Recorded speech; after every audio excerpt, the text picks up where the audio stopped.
All right, good evening.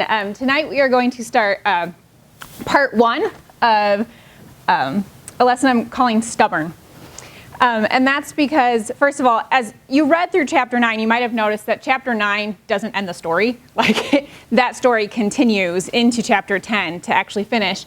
But I also noticed that this word, either stubborn or if you have a more word-for-word translation, stiff-necked, comes up repeatedly.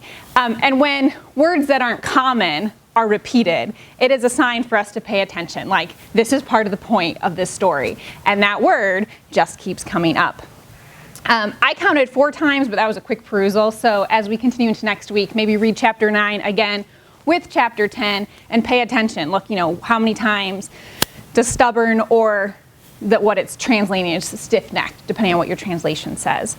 But really what's at the heart of that, where stubborn first shows up, is in verse 9:6, which is where we're going to start this evening. In chapter 9 of Deuteronomy, verse 6, Moses says this: "Understand then that it is not because of your righteousness that Yahweh your God is giving you this good land to possess, for you are a stiff-necked people." This verse is kind of Moses' thesis statement for all of chapter 10. It ties together what he's going to talk about. And it also serves as a sort of counterclaim against the Israelites' interpretation of the same events. I use this word counterclaim because, as you know, I'm very fond of pointing us to the genre of a text. And we might be like, okay, well, we're in Torah. This is narrative. It's a speech. But Moses uses a very specific kind of speech. It's a kind of a loose version of it, but it's going to come up in the prophets a lot. In Hebrew, it's called a reeve. In English, we might call it a disputation speech, because he is disputing a claim. The prophets will do this a lot, and this formula goes like this. It is a little bit more of a formal legal genre, employed usually by prophets to counter faulty thinking, meaning that the people have a claim based on their interpretation of events. This happened, therefore X is true.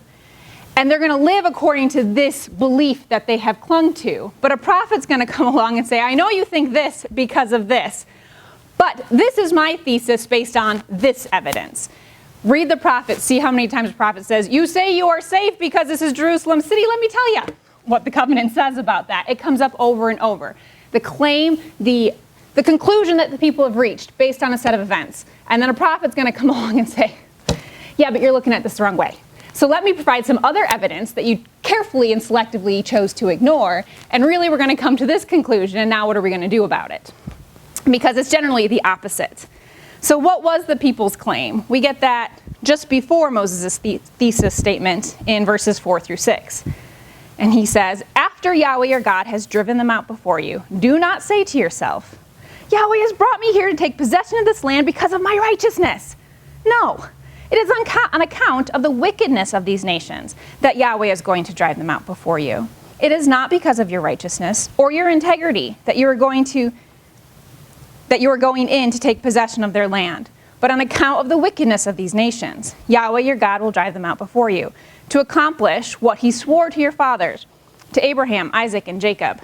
Understand then that this is not because of your righteousness. In case he hadn't said it enough times and they hadn't caught what he was going at, it is not because of your righteousness that Yahweh your God is giving you this good land to possess. For you are a stiff-necked people. You guys are just stubborn. Now, I will say that when we get to the people's conclusion, it's not entirely faulty logic, right? Like, here Moses has just finished telling them, people are in the land, they are wicked, they get kicked out of the land. And now you're going to be the people in the land. So the logic would be, the inverse of that logic is, so for the people in the land, that means we're the not wicked ones, aka we are the righteous ones. There is some logic to it, albeit they have, managed to put aside some other pretty incriminating evidence that was, more convenient to forget. But their conclusions aren't just supported by why the former inhabitants were kicked out, meaning them saying, like, we're the righteous ones because these people got kicked out. That is a logical conclusion, but also who it is that got kicked out. And who got kicked out is given to us in the beginning of chapter 9. And it says this, Hear Israel, you are now about to cross the Jordan to go in and dispossess nations greater and stronger than you, with large cities that have walls up to the sky.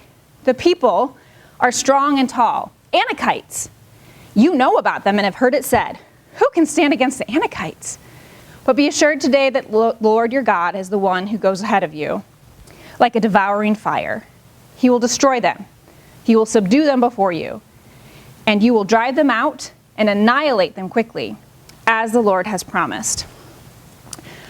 We've talked about conquest narratives before. We've talked about the rhetoric of conquest. We've talked about how there are obvious tips to the fact that these people are still going to be in the land and that they actually are invited to be included if they become the people of Yahweh. But we have never really focused on who they are. And in this chapter, he doesn't give us that 7-nation list, the Hittites, the Girgashites. He doesn't give us that list. He says one thing. He says the Anakites. And that's not usually how they're referred to. But they are referred to that way when we first meet them back in Exodus 13. Sorry, Numbers 13. I always get lots of things happen in chapter 13 throughout the Torah that are important. If you turn to if you don't have to turn, but if you were to look up Numbers 13, this is the chapter where the scouts have just gone out and explored the Promised Land, the first time. That's going to end disastrously for everybody. But when the scouts come back and they give their report, this is what they say. Caleb and Joshua are like, let's go. And everybody is like, let's wait a minute. And then in verse 31, it says, but the men who had gone up with him said, we can't attack these people. They are stronger than we are. And they spread among the Israelites a bad report about the land they explored. They said, the land we explored devours those living in it. All the people we saw there are of great size. We saw the Nephilim there. The descendants of Anak come from Nephilim. We seemed like grasshoppers in our own eyes, and we looked the same to them. This is like one of those throwaway lines that you're like, okay, so the Anakites come from the Nephilim. Like, these are big words, and as my husband asked me when I was talking about, he's like, well, what are you going to talk about this week? I was like, the Nephilim. And he's like, who are the Nephilim and why does it matter? Well, I mean, why does it matter? Now, here's the thing. I am not going to solve all the problems of the Nephilim tonight, if you know who they are, because this is a very strange section of Scripture that most of us prefer to skip right over. But it is important to the Israelites' conclusions that they had drawn.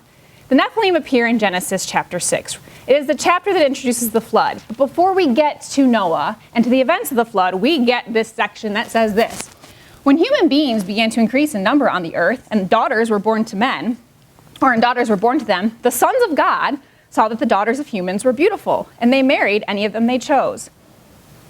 Then the Lord said, my spirit will not contend with humans forever, for they are mortal. Their days will be 120 years. The Nephilim were on the earth in those days, and also afterward, when the sons of God went to the daughters of humans and had children by them. They were the heroes of old, men of renown. There has been more ink spilled on who on earth the sons of God and the daughters of men are. But there is a large band of scholars who believe that they were some sort of sky rulers. They are some sort of spiritual beings who were given authority to rule in a spiritual or a sky realm. But then they looked at humans and thought, wait a minute, why does this created dust creature get the authority? Why has God imbued them with power and authority? Look at me, I'm a spiritual being. And so how did they solve that? But they decided to procreate. I don't know how. Again, these are all theories, but the idea that they went down and they had their own race. And because they combined this spiritual essence, this ruling of the sky with the humanity, they became the heroes of old. The Giborim in Hebrew. Now we think like the rulers, leaders of people. These are a good thing. These are not a good thing. To get renown, you have to do something. And usually a hero of old who's a man of renown is someone who also will be said to be descended from the giants, like Goliath. Someone who is large and violent and who takes what he wants by force, who becomes a leader among men, not because he is an American diplomat who can hide his secrets and shake hands really well and smile slyly, but because they are forceful and they are violent. And there is something about this Nephilim, whatever you believe they are, however you believe they procreated, there is something about this race of people, this class of beings, mating with humans that accelerates the violence on earth. Them becoming rulers, them claiming renown, becoming warriors has hit the gas pedal on the violence of humans, and they are destroying creation at this rapid rate, so rapid that God's Spirit said, I can no longer contend. And it's not that just he's bringing judgment, it's that he has looked at what they are doing. He says, I know where you guys are headed, and I just got to put gasoline on this fire. We have to end it. He accelerates what they have already put in motion. They are going to destroy themselves. They are destroying earth. And he's like, I got God says, I will start over.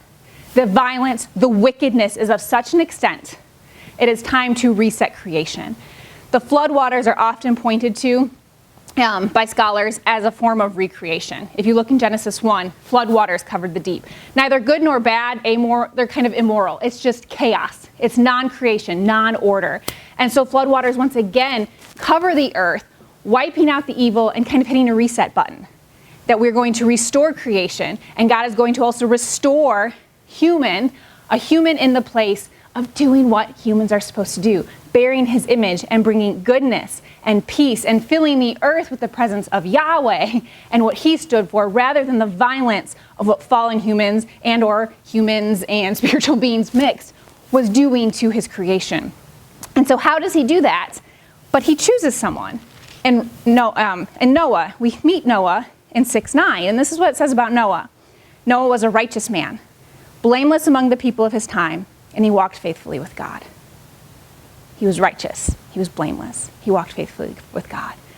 So when the Israelites hear Moses start to use the words like, and God is going to take these Anakites, these descendants of the Nephilim, the wickedest of wicked people, and he's going to annihilate them, destroy them, wipe it out. What they are hearing is flood narrative. What they are hearing is God is resetting it, and he is choosing someone to start his mission over.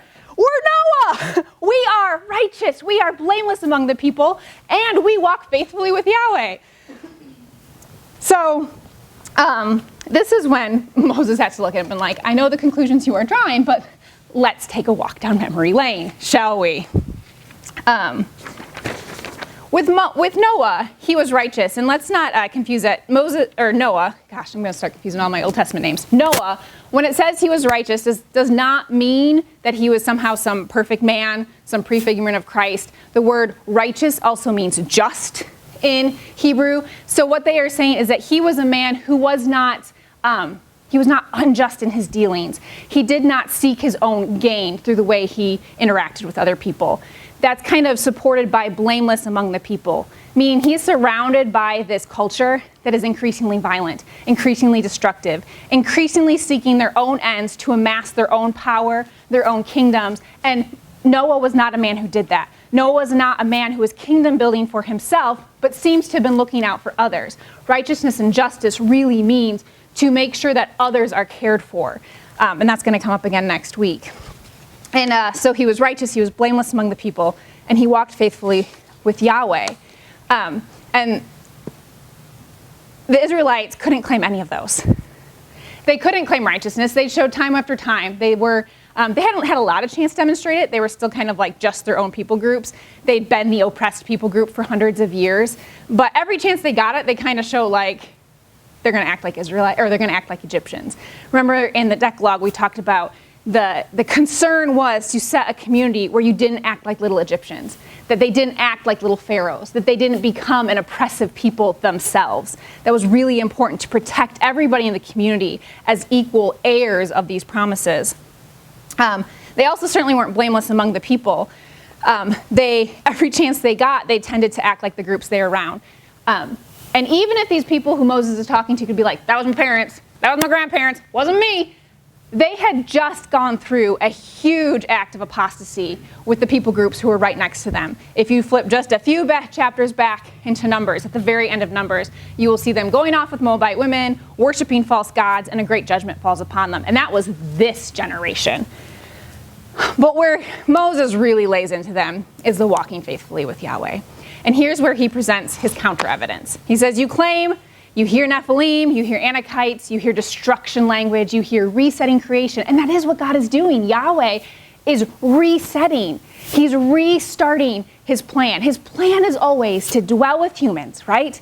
And it's to set up people, humans, who will be his priests, who will expand his presence. And he's starting over again, in essence, with Israel. It's not the Garden of Eden. It's going to be an entire nation whose then mission is to spread his presence. But they are not the pure, faultless, righteous Noah who's picked. Also, if they remembered the story well, Noah doesn't exactly carry out his mission either, just like Adam before him and every other person, every other fully human person that gets chosen for the task. But now he's going to lay in with his counter evidence. You said you were righteous and that's why you're living here. That's wrong. but let me show you why. So we're going to read in Deuteronomy chapter 9, verses 7 through 23. You think you're righteous. You think you're a Noah. You think you walk faithfully with Yahweh? Remember this, and never forget how you aroused the anger of the Lord your God in the wilderness. From the day you left Egypt until you arrived here, you have been rebellious against Yahweh. At Horeb, you aroused the Lord's wrath so that he was angry enough to destroy you.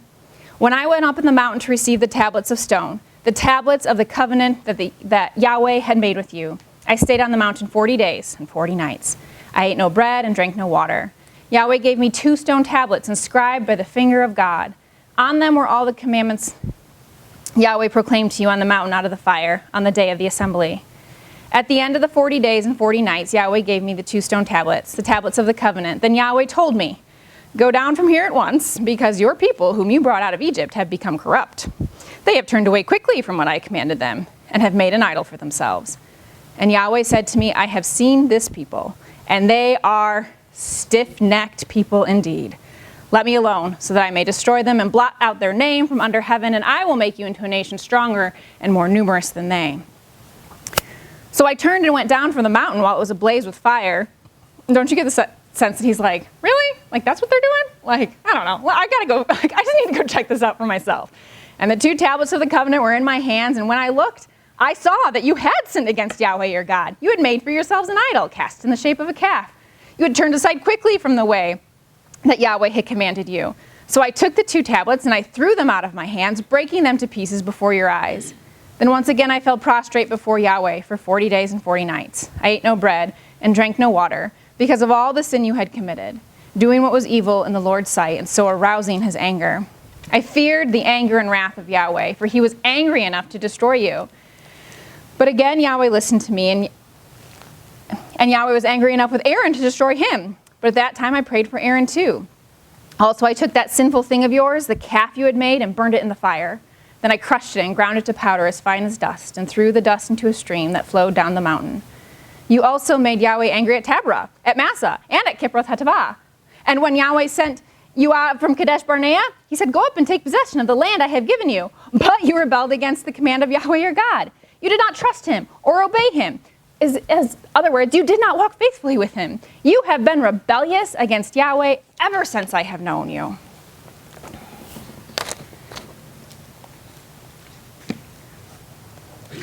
Moses really lays into him here. And I think there is a part of my individualistic kind of American culture coming out where I'm like, if I'm sitting there, there's part of me that is saying in my head, Moses, it wasn't me. Like, I wasn't there. I didn't do it. Like, that was my parents. Or I'm 38 years old. I wasn't even born yet. Like, my parents were there. Maybe mom was 19. Mom might still be here too.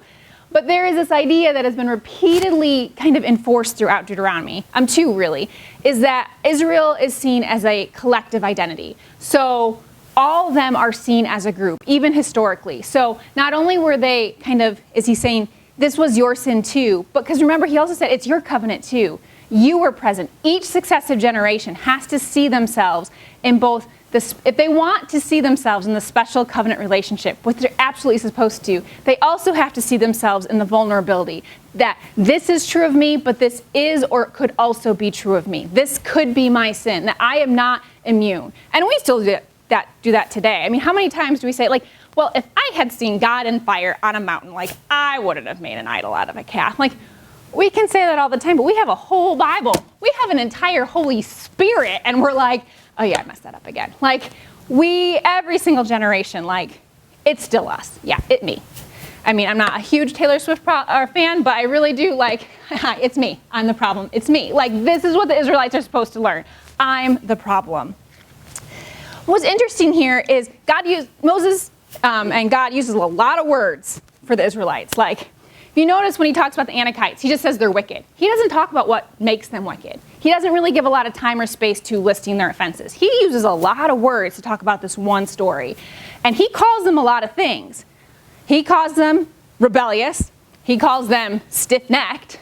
He calls them idolaters. He even calls them evil, but he doesn't use that word, wicked. He doesn't say that they have gone so far, that they have turned their back so much that they are beyond. They're hoping. He doesn't use that word for them. But stiff-necked, whew, that's a word. That is an agricultural metaphor if you've never heard of, if you're wondering. Like, yes, some translations use stubborn. It does mean stubborn. But it comes from oxen in that cultural setting. But it could also be like horses or cows, any sort of like beast of burden where they would be used to turn up the ground, to plow, to plant, to use hand tools. I've always enjoyed having a farming background. Like I grew up on a farm, live on a farm, because I feel like I can connect with agricultural metaphors. Not this one. Like my horsepower is in a cab and I don't have to worry about some stubborn animal not doing what they're supposed to. But the stiff neck is because the yoke goes around the neck. You have two animals and a yoke goes around their neck. Well, there's a lot of muscles in the neck of these animals if you've ever been close to them. And if they don't want to do it, they're not going to do it. Like, these are huge animals. And while I've never had to drive a team of oxen, I have had to move several cows in my life. And like, I am standing there with this thing and like, there's no chance I'm going to move it. Like, literally no chance that I'm going to have any influence. My husband's like, twist the tail. I'm like, A, this thing is covered in you know what? And B, like, I can't twist it up that high. And like, there are just days where I'm like, oh my gosh, I'm just beating on this animal saying, if you would just move, do you know what would happen? You'd be done and I'd be done and we can all go home. Like, I am begging this animal who has no idea what I'm saying that if he will just move where I want him to move, or usually a she, I tend to avoid the bulls if possible, but like, that it'll look good for them. Like, they might be going through the chute to get medicine. We might be trying to move them to a pasture that has better grass. Or, you know, a waterer broke and like, hey, you need to go over here. Trust me, there's water over here. But they're like, if I don't want to do it, like, I mean, there's tips and there's tricks and there's things that you can do. But like, if you get a stubborn cow, like, sorry, like, it's going to be a long day. Like, it's going to be a real long day. We do Angus genetics, and one of the things we breed for that we can test and run the genome on is docility. Like, that is actually one of the traits that we look for in animals that we breed, is that they're not cranky, because, you know, sometimes not only will they not do what you want them to do, luckily ours don't do this, but when I first started, when we were first married, we had a couple salty heifers, you might call them. They would literally jump fences. Like, I was pregnant out there by the chute one time and Nick was like, run! And I was like, oh my God, like, hurdling fences, and this cow was just like clearing 8-foot fences. She did not stay on the farm very long. But like, that is what this metaphor is telling the people, like, this is who you are. Like, you may not be wicked, but you are dumb. And like, you do not know what is best for you. And like, I keep trying to tell you, this is for your good, and it's gonna be so good for you. And you're like, I'm just gonna stand here in the middle of the field. I don't care if there's food and water in my bed back in the barn. This sounds good to me because I don't want to do it. So this is who they are. This is what it means to be stubborn. You have been demoted to a stupid beast of burden. So God doesn't necessarily say they're wicked. He says they're pretty stupid, and also a beast of burden who doesn't do what you say is useless. They're not fulfilling the mission for which they have called. They're not contributing to the community. We need, we need tractors these days. We also need animals, but like, they need animals for everything. And an animal who could not be trained was useless. It was not contributing to the community. But then we get this line. God wanted to wipe them out. And if you heard those words from Moses, then it has to make you stop and reflect. Wait, Anakite's wicked, get kicked out of the land, get destroyed. So I'm righteous. Wait, I'm not righteous because I'm definitely not faithfully following Yahweh. Wait, if I'm going to get destroyed, does that make me an Anakite? Do you see, like, the thought process, like, wait a minute, all of a sudden this great uncertainty shows in. And we get this, God seems Moses said several times, God was angry enough to destroy you. He said, I'm going to destroy you. And we get Moses' intercession in verse 24. And he interrupts himself. So when he talks about the intercession, he's going back to his intercession at Mount Sinai. He also intercedes for them at Kadesh Barnea. But here he kind of like got himself really excited. He talked about it. Then he gets into all the other places they messed up. But now he's going back to this 40 days that he was interceding for them at Sinai. I lay prostrate before Yahweh those 40 days and 40 nights because Yahweh had said he would destroy you. I prayed to Yahweh and said, Sovereign Yahweh, do not destroy your people, your own inheritance that you redeemed by your great power and brought out of Egypt with a mighty hand. Remember your servants, Abraham, Isaac, and Jacob. Overlook the stubbornness of this people and the wickedness. Oh, I correct myself, their wickedness and their sin. Otherwise, the country from which you brought us will say, because Yahweh was not able to take them into the land he had promised them, and because he hated them, he brought them out to put them to death in the wilderness. But they are your people, your inheritance, that you brought out by your great power and your outstretched arm.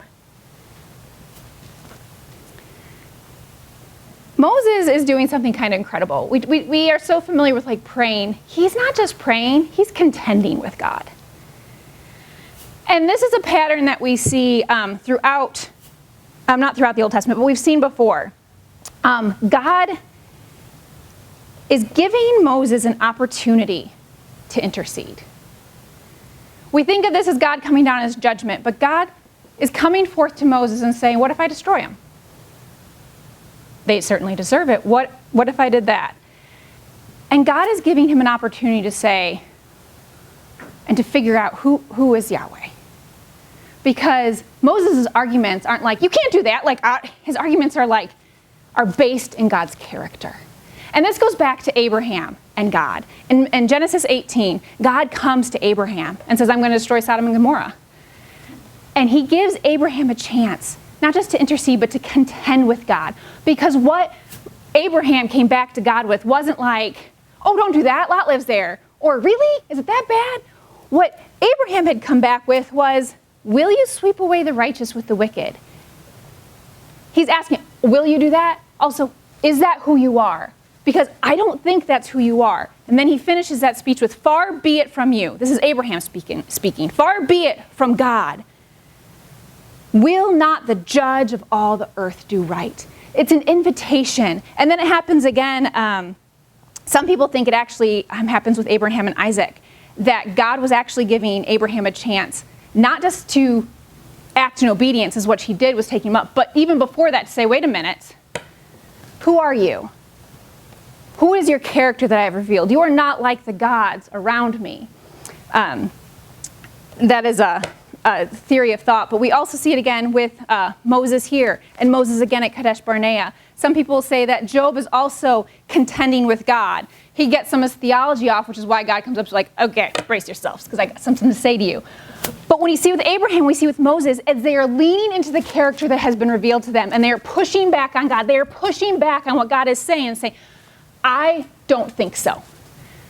You've invited me into this relationship with you. You have revealed yourself to me. I am going to lean on who you are, and I'm going to keep saying it back to you till you prove yourself to be the God who you have told me to be, or told me you are. You have told me we're your inheritance. You don't wipe out your inheritance. You have said we are your children. You don't kill your children. We are your people. We are claiming it, and I'm saying it to your face, and God's like, yeah, you're right. I won't do it because you're right. There is a lesson that God is teaching Moses as a leader. He is helping Moses develop compassion and a heart for the, he's helping Moses develop compassion and the heart of God himself for the people. He is forcing Moses to think through it. He's giving Moses the opportunity.